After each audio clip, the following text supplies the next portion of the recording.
So it's time to talk about my guy Al Horford, who will be in my personal Hall of Fame forever, off of 3 seasons where he averaged 13 points a game for my favorite team.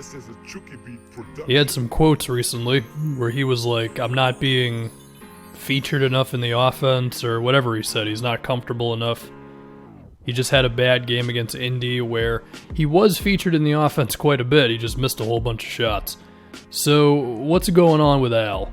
And this is kind of a what's going on with Philly in general, but it's mainly about Horford, because this was one of the important things to me going into this season, was how were they going to get him in there, because, I mean, on a good day, he's a stretch 4. On a bad day, he's this guy who's kind of floating around, and he's not really a stretch 4, and he's not really an inside finisher, and how does he work with this whole Philly thing? Well, to me, the key to it all working was utilizing Horford's passing ability, because he's the second best passer on this team, and combine that with the screen setting, and I mean, he's still a solid three-point shooter. You know, that was the key to it. You know, you could do some high-low stuff with Embiid, you could get it to Horford on the elbows and have dudes cut into the rim, and it's all that type of stuff. Has that happened? I mean, sometimes.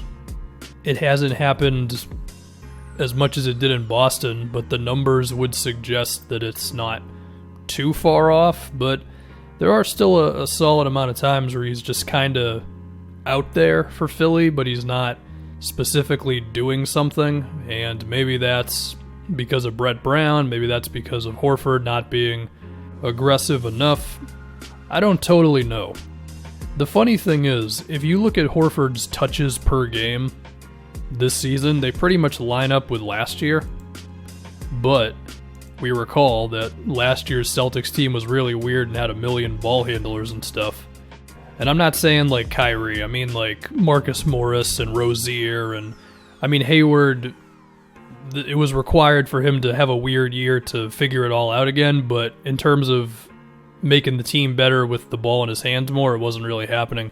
And that was taking the ball out of Horford's hands, right? So I think that kind of tells a bit of the story. It's like, yeah, his touches are in line with last season, but last season wasn't ideal for him and that Celtics team. I mean, I think when you go back to 2018, Horford was getting 63 touches a game for the Celtics in the regular season, and then the playoffs, it was similar, about 65, which is about 10 more touches a game than he's getting right now for Philly.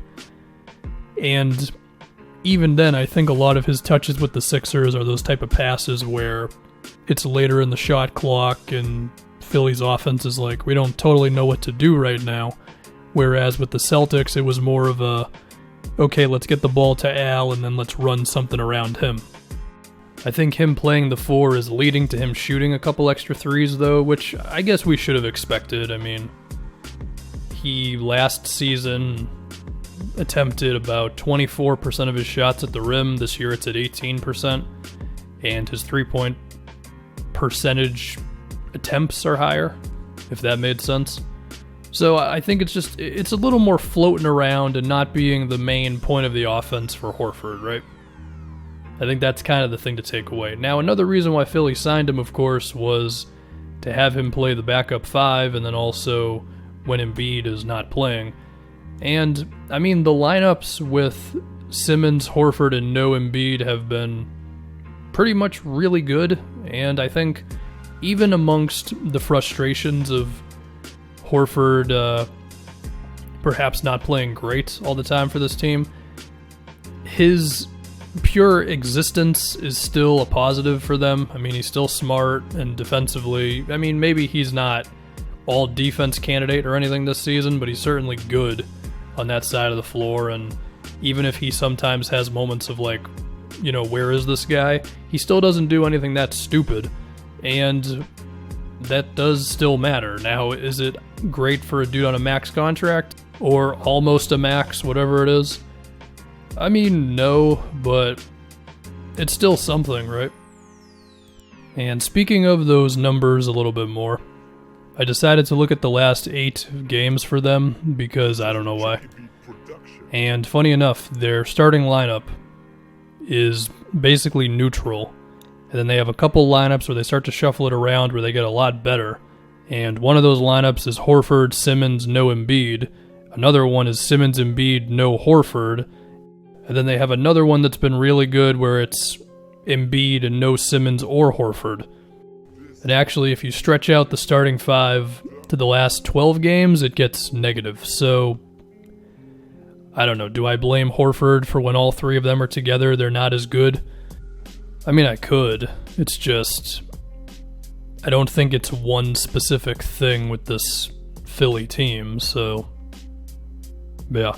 But again, I do think a lot of ways that the awkwardness of this roster could be fixed is through giving the ball to Horford more and taking advantage of his passing skills.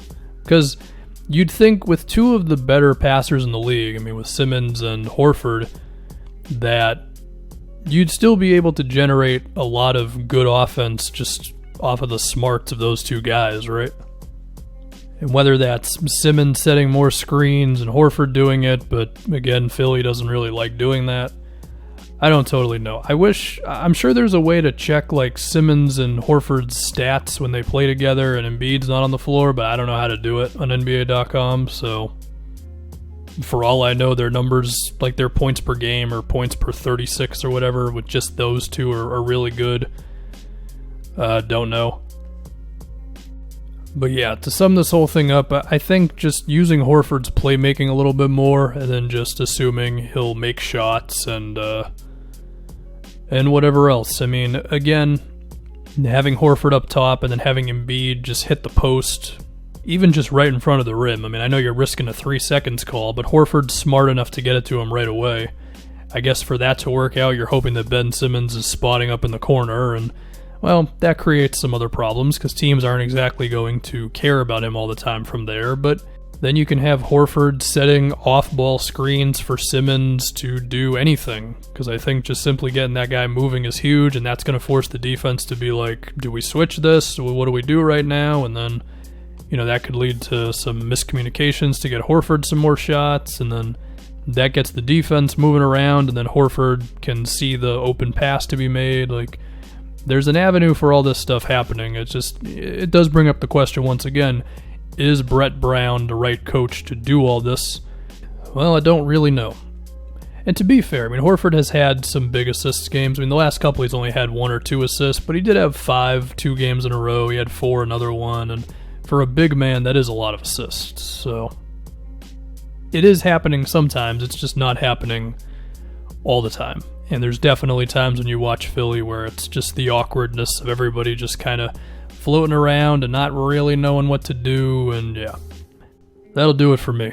Al Horford, the 76ers, forever.